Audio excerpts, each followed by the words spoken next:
Do you understand? You begin to doubt, but if you prepare yourself well, that's the best antidote to cancel the lack of confidence.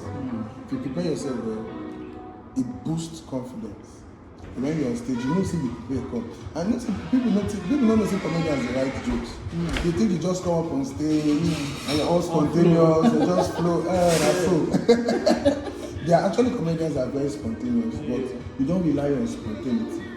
Comedians write, comedians do rehearsals, comedians test their materials. If you go to places like Lagos, they have comedy clubs where you can go. Comedy clubs are just small setting of people where you can, those jokes where you write, you can just try it with this crowd to know that, to know whether, this joke is good to use on bigger stages. But if you go to comedy club, try and you know what, you go back and go work on that. So probably you don't know that comedians write. Some comedians say, no, they write. Some comedians just they do and that's why some of them, you see them in a particular position for a long time. That's the work. The writing, the preparation, the testing of material is where the weight of the work is. If you don't do that, you just be that funny guy in one area for the longest of time. The best of comedians you see are good writers. Some of them are not good writers, but they have people that write for them. And they don't know much, but people like Josh Different, people like Kenny Black, I think they have a team, not just writers, they have a team. So whenever you see Kenny on stage, whatever you see him do on stage, he has done it in front of his team members again and again, and you have them criticize him. Okay, this one, this side not funny, do one like this. So when you see that perfection on stage, you're like, this guy is too good. See the way you, oh God, for back, indoor, do that thing again and again. So there's no way you can prepare that much and still be scared to face. You don't do them again and again and again. You don't cut out your flaws, come on here, do here. So coming up on stage, there's this level of confidence. You know that this thing, in as much as you feel that these people, I don't know how they do react to that. But then you are sure of yourself. If you're not sure for them, but you go sure for you, say, I know what I do. And that's it. So the best antidote to overcome that lack of confidence and fear is not just preparation, proper preparation. You're someone that, taking from what you said, you benefited greatly from networking with enhancements, from growing with someone that is ahead of you. I would like you to speak to the exchange of value, because I think that this is the part of growth that people don't get to talk about.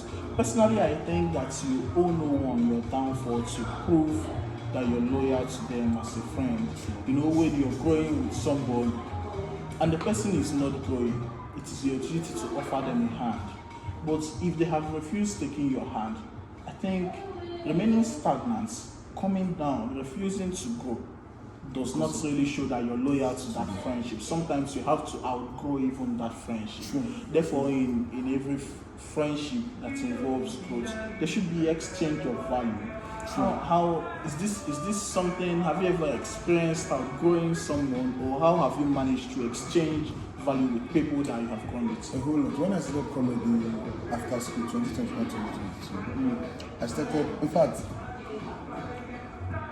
every one of us that started at the same time, I think it's just like 2 or 3 of us that are still into the business. Others have fallen off. Some of them I tried because the growth process is not as easy as it may seem. When you're saying that comedy you do now, everybody think easy stuff. You are funny. You can be a funny guy between your friends. You can be a funny guy in your class and not be a good stand-up comedian. People don't see that serious business. Yeah, do you understand? Just because of saying you're funny for class, just because of saying your family tells you're funny, you're not going to say you're funny. Go try stand-up comedy. Stand in front of people and make it like you see people go Nigerians. But then, one of the things that helped me grow was, I mentioned earlier, I didn't allow familiarity ruin my relationship with my seniors. That's smart.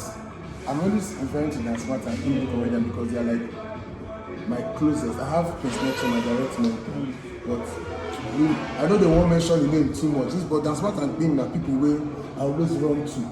Then after this event just come my hand. I won't take care of them, the pricing and the this one, like this, say how much you collect for this one. Before I know they care about those things. I want just to carry myself, go event. At the end of the day, if you just pay me chicken change, then that initial stage, I was just happy that I delivered. I was not about the money. But you get to a point where the money has to become a factor. Because money helps you in packaging, money helps you in logistics. In fact, money makes it easier. So that's what taught me pricing. This is the range you collect for this is the range you collect for this. And that's the benefit, that's the value. Me on my own end, I get where I salute, I will tell them, say, that's see. They will say, true. So it's more like, the guy Igbo they talk, and this hand wash this hand, this hand. That's Igbo they talk. So it's, what is sustaining our friendship and relationship is that exchange of value. Others may, a lot of people are following up. I tried, but they not go stop me. The fact that they don't want to match up will not make me stay on their level. If you're not ready to grow, I'm leaving you. Without having to think about it, what's one part of growth you think that people don't see? The silent preparation, the sleepless nights, the days you write, the days you doubt yourself. There are days you feel like, when this thing will go on. Because how you want to take waiting is funny for Nigeria. So as difficult as Nigeria is, you just have to think down. The silent preparation, sometimes you are alone. There's nobody motivating you, there's nobody encouraging you, there's nobody telling you you've got this. Funny enough, initially my family did not support this. Okay, let me not say my family generally because my brothers at the time supported me. But it was not something my dad in particular, blessed memory of his late name. It was not something he wanted me to do. But on the long run, I quickly say I would do it. So in those days where there was the support not really did, now just me and myself. Now me not say okay, this is what I want to do in my life. So there was no motivation. There's nobody telling you you've got this. There's nobody telling you, okay, as they do comedy, you might be sending 100K a month, when you take the level up. So with hunger, you know, if you say you crack joke, you write something to make people happy, you know they happy. You write something to make people happy, but you're not really happy. So that's like the difficult part people don't see. What it takes to write. Do you know what it takes to write a successful good joke? Joke people both people head. You have to think as sometimes comedians if you stay close to a comedian, if you see I think good comedians, if you stay close to a very good comedian, if you watch them in their alone moment, you see them very close. We talk to ourselves, we act in front of mirror. It's because comedy is not just words, your demonstration, sometimes it's not even the joke that is funny, it is your expression. That is body language. So you're working on your expression, and these things not waiting if you do in front of people.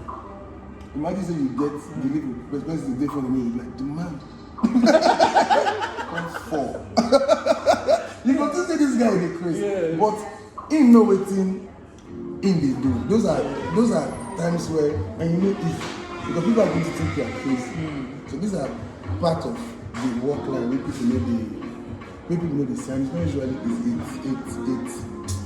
If you know the size, okay, you can't grow without all those parts. So in your experience, you would say that growth has more to do with personal. In fact, the biggest part of growth is the part people don't see.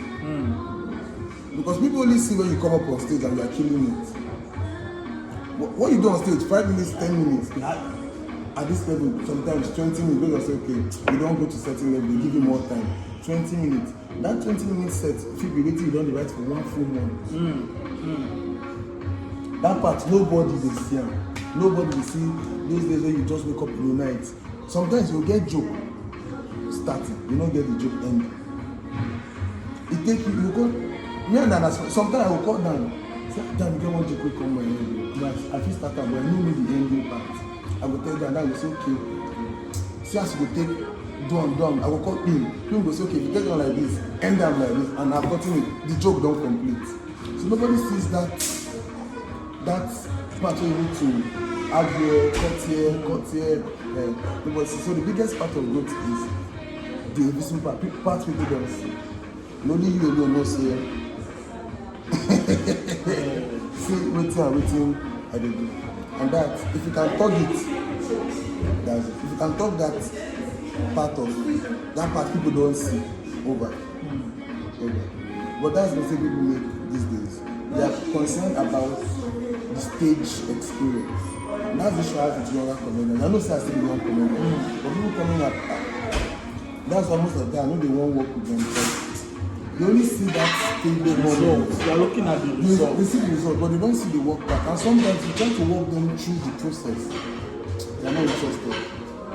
We call them and say, okay, we'll come in. Because we have as comedians, after Wednesday, we can meet, we can rehearse. We don't show up. I think the process is there to sieve out people that don't deserve what they think they deserve. True. Because sometimes as human beings, we think that because we need something, we deserve it. I am part of those that, in fact, look at it. Every rich man has a relative in the village that is begging for food. True. But he will not give them. Because Not basically because he can't give them. Yes, but because those people don't deserve it. And I think it's something natural. You only associate it with rich people. But there are times where you're watching content online, you see a boy who is maybe trekking to school, carrying all his books on his head. You are moved to help that person because he doesn't have and he's still making efforts. Yeah. But then when you see some other person who is at home, let's say you have a relative at home who wants to go to school, but he hasn't trekked to school, he hasn't carried this. There's no action. He never puts in work. You get comedians till today for like 2 years. They come my DM. Boss, I want to do like you. I want to do shows. I want to perform.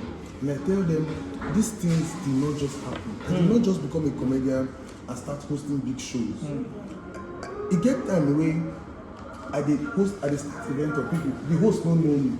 Who get event don't know me. So sometimes they don't even know me to tell me thank you. I will just start show, do my best, try. Because then I was trying to master the craft. So if I go shows, beginning of shows, sometimes my senior colleagues go post. I will say, I'm for senior, but make I come start up for you. Do you understand? Now big name you be already, make I just come start up. So if the show is starting by 10, 9 o'clock I don't come. The few regular people wey dey there, I go start to talk to them. I was building confidence. I was honing the craft. I was sharpening my craft.